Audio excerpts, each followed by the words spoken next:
আসসালামু আলাইকুম বন্ধুরা, আমরা অনেকেই গাছ লাগাই। তো লাগানোর পরে দেখা যায় যে গাছটা গ্রোথ নেয় না। 15 দিন, 1 মাস, 2 মাস, 3 মাস হয়ে যায়, গাছের গ্রোথ নেয় না। এখানে দুইটা কারণ হতে পারে। এক হচ্ছে আপনার গাছে খাবারের ঘাটতি থাকতে পারে, গাছ শিকড় মাটি থেকে খাবার নাও নিতে পারে। তো গাছের বৃদ্ধির জন্য আমি সবসময় যেটা ব্যবহার করি এটা হচ্ছে এসআই কোম্পানির ভিটামিক্স, আপনারা দেখতে পাচ্ছেন। আর একটা জিনিস দেখেন, ভিটামিক্সে আসলে উপাদানগুলো কী কী রয়েছে। এখানে আছে NPKS, নাইট্রোজেন, ফসফরাস, আর আছে আপনার পটাশিয়াম, তার সাথে আছে সালফার।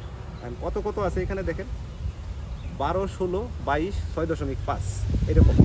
তো এটা প্রতি লিটার পানিতে আপনার হচ্ছে 2 থেকে 3 গ্রাম হচ্ছে প্রয়োগ মাত্রা। আমি সাধারণত একটু কমিয়ে দিই, প্রতি লিটার পানিতে 1.5 গ্রাম হারে ব্যবহার করি। আপনারা প্রতি লিটার পানিতে আপনারা হাফ চা চামচ ধরেও ব্যবহার করতে পারেন, এত সমস্যা নেই। আমি 2.5 গ্রামও ব্যবহার করেছি, আমি 3 গ্রামও ব্যবহার করে দেখেছি যে পাতার তেমন কোনো সমস্যা হয় না। এই যে গাছগুলো দেখতে পাচ্ছেন, একদম সতেজ সুন্দর শেপ রয়েছে। তো এই গাছটাকে আমি কিন্তু সবসময় আমার প্রতি 15 দিন পর পর গাছগুলোতে আমি স্প্রে করি।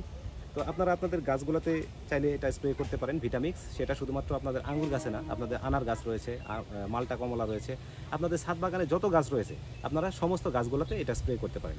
এটা দুইটাভাবে স্প্রে করা যায়, আরেকটাভাবে স্প্রে করা যায় সেটা আমরা আপনাদেরকে দেখাচ্ছি। আসেন দেখেন, আমাদের একটা গাছ এখানে এটা লাগানো, এটা কিন্তু খুবই ছোট্ট একটা গাছ, একটা মাটির টবে লাগানো, মাত্র আপনার 10 ইঞ্চি সাইজের একটা মাটির টব এখানে লাগানো আছে। দেখেন নিচ থেকে আমরা সাইড ব্রাঞ্চ কেটে দিয়েছি, একটা কাণ্ডের উপরে দাঁড় করিয়েছি, এই সাইড ব্রাঞ্চগুলো কাটা। এখন এই ভিটামিক্সটা যদি আমরা দেখেন,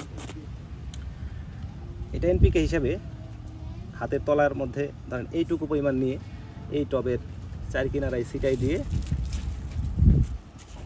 আমরা প্রতি 15 দিন পর পর এখানে মাটিগুলো এইভাবে খুঁচিয়ে আমরা পানি দিয়ে দিতে পারি।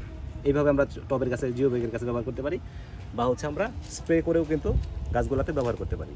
তো বন্ধুরা, ভালো থাকবেন সবাই, সুস্থ থাকবেন। আসসালামু আলাইকুম।